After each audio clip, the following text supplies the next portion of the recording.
What's up guys, welcome back. This is 2024 Toyota Corolla GR, a performance hot hatch. And thanks to Gettle Toyota in Punta Gorda, Florida, I'm going to be able to take you on a complete tour of this exciting vehicle, starting right up front here, then popping up the hood, see what's powering up this thing, walking around, talking about the styling, the technology on the outside, on the inside of this vehicle, and then at the end of this video, you're going to go for a ride together with me. Is that something that interests you? Don't forget to check out the rest of my channel, hit that subscribe button, and make sure you smash that bell notification ring bell so you won't miss any of the videos that are coming out.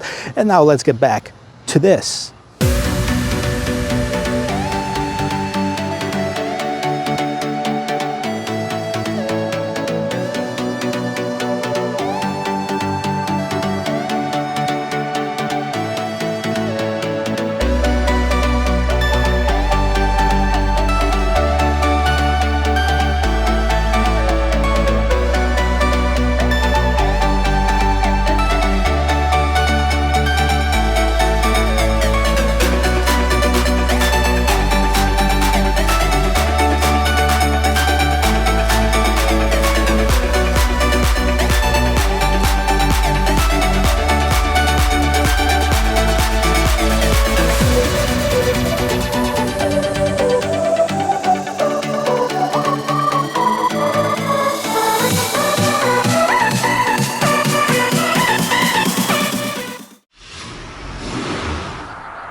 Check it out. This is one of the coolest looking hot hatches on the market right now, in my opinion. And I love the design of it. I love the color of it. They call it the Supersonic Red. But before we get with the design elements on this, let's check out what's powering up this thing. Underneath the hood, you'll find a 1.6 liter 3-cylinder turbocharged engine producing 300 horsepower, 273 foot-pounds of torque, made it to a 6-speed manual transmission. It is an all-wheel drive vehicle and it can go 0 to 60 in just about 4.9 seconds. Now, a couple complaints here: no sound insulation underneath here and the ugly prop stick, but that's probably for weight savings. If you look at the overall design right here in the front, it doesn't vary too much from the regular Corolla hatchback. You still have the same large headlight unit that's all LED. That includes your headlights, daytime running lights, turn signals, and right underneath you'll have a set of fog lamps. Now, GR badge right on the side telling you this is a performance vehicle, and you have this piano black grille, big Toyota logo right in the middle there, and then you have the actual active or functional air curtains on the side that helps you with the airflow to make this vehicle even better performing and faster. And here it is on the side in its full glory. Definitely more sporty and aggressive than the regular hatchback. It's definitely wider. It seems like it sits on the ground a little bit firmer on this. Well, let's take a look and see what we have. As far as the wheel and tire setup, you have the 18-inch wheels in nice shiny black, behind which you'll have this nice 14-inch rotors that's been slotted. And also you have the red calipers, the performance brake system. You have the air exhaust right behind the wheel, the GR logo right behind it. By the way, that stands for Gazoo Racing, a racing division of Toyota. And then as far as the surroundings of and the windows and the mirrors, this is all blacked out. There's no chrome on this sporty vehicle. You have more aggressive side skirt, and check out the rear hips on this one. Definitely a lot wider than on the regular hatchback.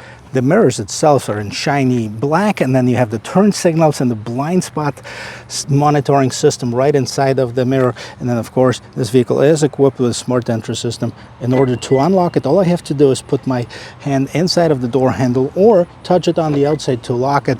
And then let's move to the back of it, and you'll see what difference does that make. The rear bumper, the lights, the styling, and not one, not two, but 3 exhausts in the back. How cool is that? I think it's the only vehicle that I know that actually does that, one for each cylinder. We have the large taillights. This is all LED, and then of course includes the taillights, the turn signals, the reverse lights. And if you're looking for the reflector lights, they're kind of nicely built into the bottom of the bumper. And look, the 3 exhausts and the diffuser style bumper. This looks super cool. Of course, you have the big Toyota logo in the back, rear view camera underneath here, GR Toyota. Now we still have this exposed wiper. I kind of wish they would hide it.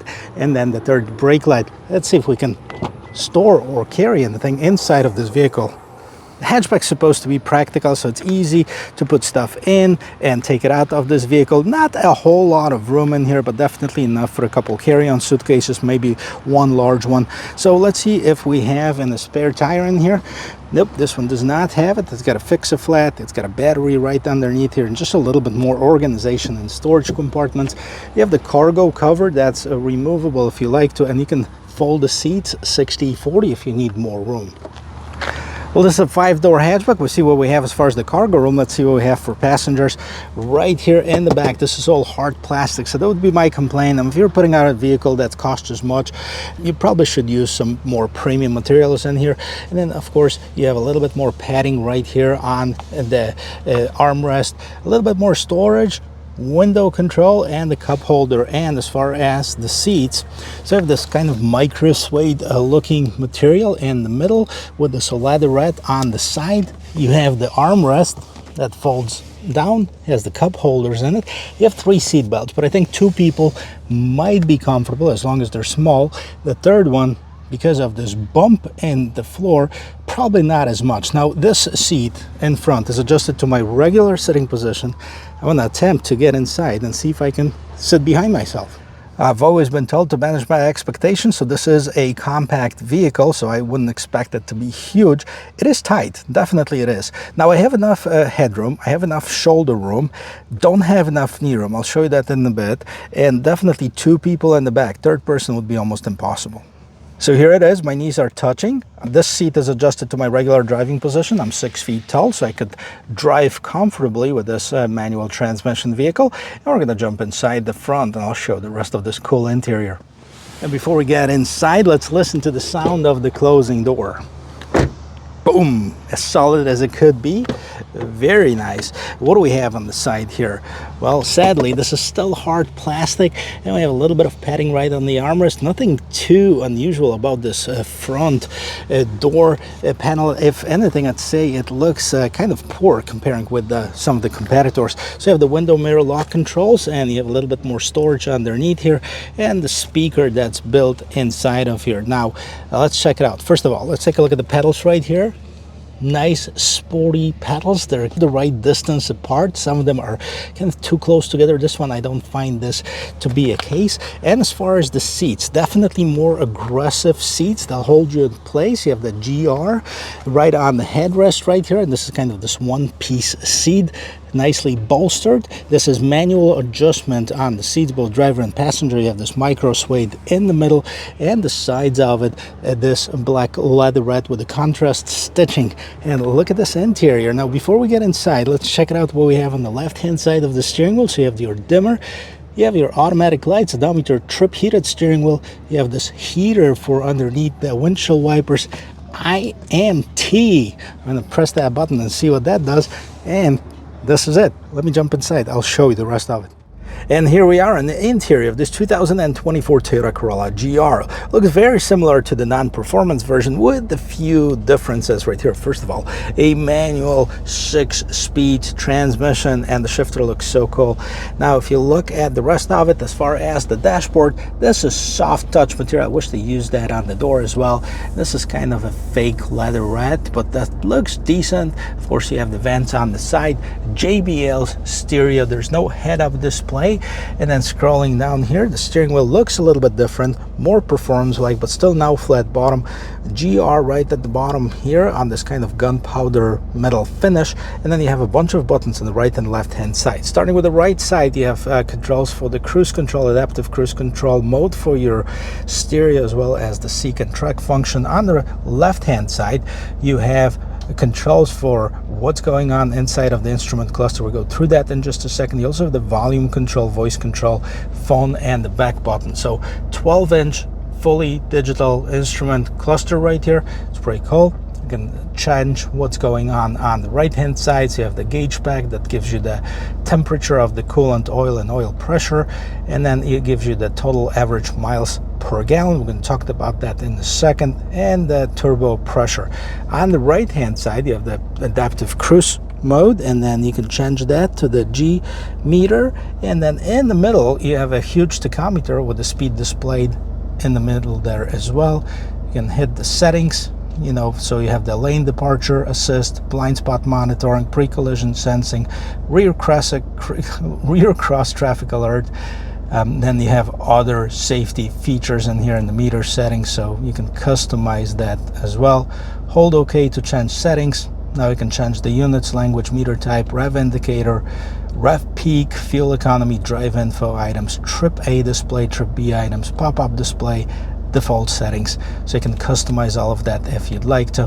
Well, let's get out of here, and then we have the IMT, which is the, not sure what that is. What's the IMT? Not sure. Intelligent manual transmission, maybe. I'll turn that on. All right, and on the right hand side, right below there, you have the GR4 6040. That's the power distribution, and you can change that to 3070, and you can change that to track if you'd like to, and then GR badge underneath here. And this is what you have in the instrument cluster. Then you have this infotainment system. Now this is my pet peeve with Toyota, and I've been complaining about this bezel and kind of about this whole design of this older style infotainment system for a while. This is not my favorite. I'm not hiding it. It's got a very small screen and a lot of dead space around here, which is shiny, which is a fingerprint magnet, and this is how I really feel about it. So what we have right here, you have the navigation, which you can subscribe to, or you can use Android Auto, Apple CarPlay. As far as your tunes, you have the FM radio, AM radio, and Sirius XM. You can connect your phone to it. And as far as the vehicle, you have the trip information, vehicle alert. And you also go through settings. So you have the personal info, Bluetooth devices, general notifications display, sound media, customization for the vehicle, etc. You have the lights, door control, custom drive mode, powertrain, normal, steering normal. Okay, so maybe that's what it is, that intelligent manual transmission. I'm not sure. We can change that. Okay, sport, normal, eco, etc. And I'm gonna hit OK. Get out of here. Get out of settings. Okay, different software updates and apps. And one more thing to check out while we're still here. Push the clutch in. Oh my goodness, I'm sitting so far from here. But put it in reverse. So here's your rear view camera, and that could definitely use some improvement. Camera is fairly grainy, you know, as far as the looks of it, and the trajectory lines are fixed. They're not moving. So I mean, that's not sure what Toyota does it, but I've noticed that on pretty much all of their vehicles. Scrolling down, you have the vents here. We have the single zone climate control, again something that I would like to see. Dual zone climate control, as a lot of couples don't operate on the same temperatures. They have a bunch of shortcuts for your climate control. You have the wireless charging down here. You also have the heated seats on both the driver and passenger side, and then this is your drive modes. So as far as the drive mode, you have the custom, sport, normal, and eco. I'll leave it at sport. And you have your gear shifter, and we looked at it before. This is for your GR4, which is your all-wheel drive. That's the distribution of power. You have the 60, 40, 30, 70, and then track. And then you have the regular style as far as the emergency brake, cup holders, and just a little bit of something in the middle here. And then you have an additional USB Type-C port and the 12-volt power outlet right here. And you can forget about the USB Type-C for the passenger, or even for yourself if you wanted to charge it up. Up on top, this is pretty standard, nothing too unusual about it. You have the illuminated visors with the mirror right here. And then this is the interior. Let's talk about pricing and take it for a spin.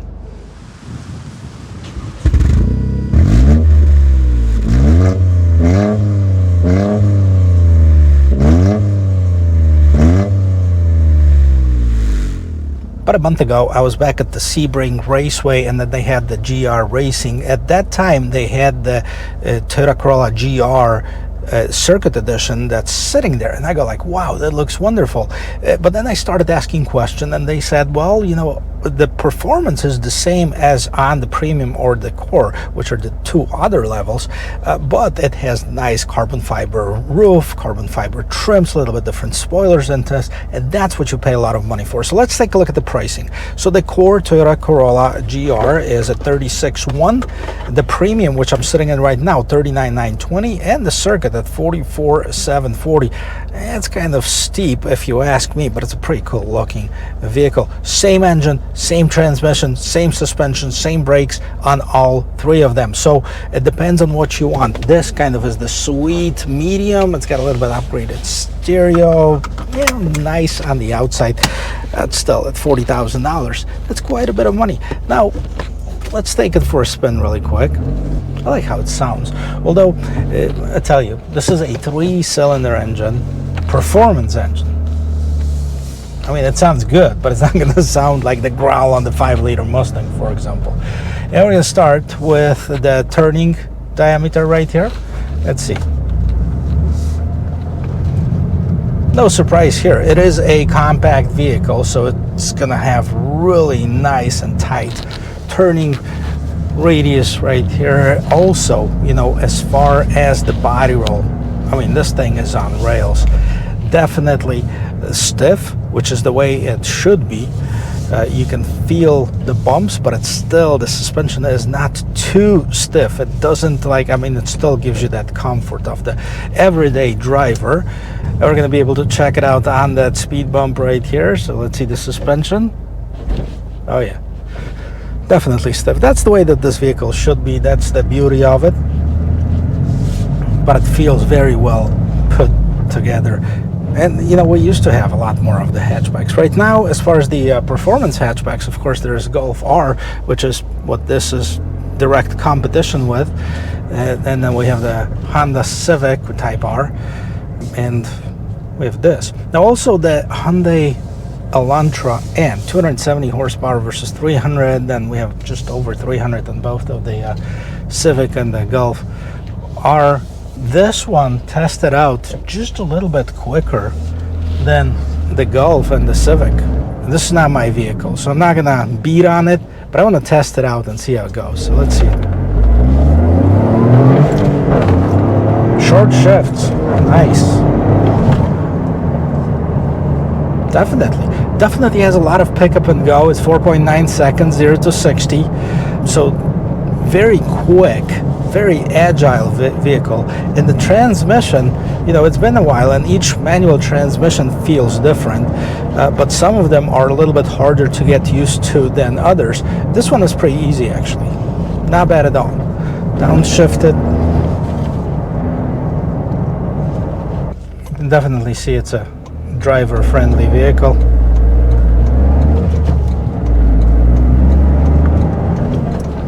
I've seen them perform at that GR Racing. Some of them were stock, some of them were modified, and you know, these things fly.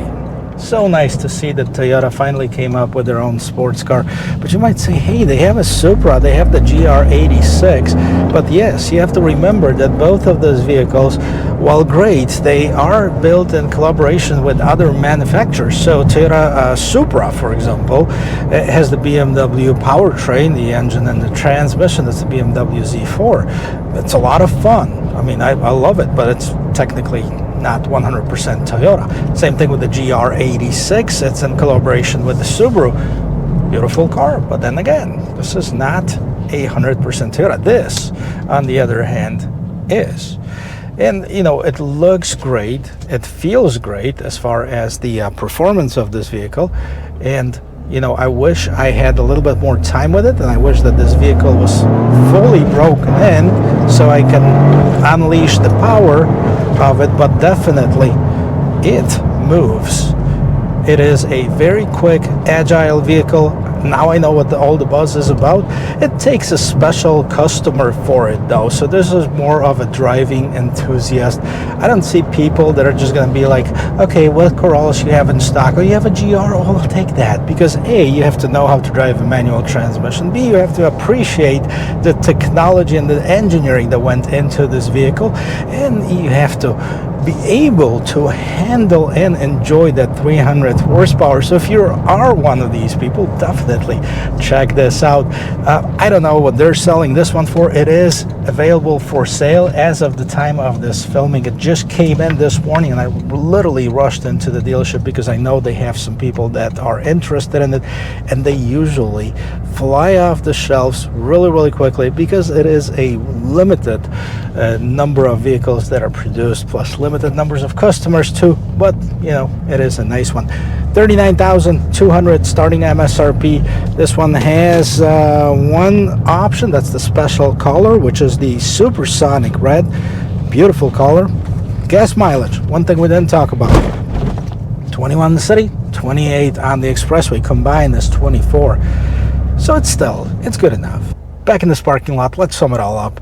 A lot of fun as far as driving it, as far as handling it. I wish I had more time. I wish this vehicle was broken in so I can truly explore it.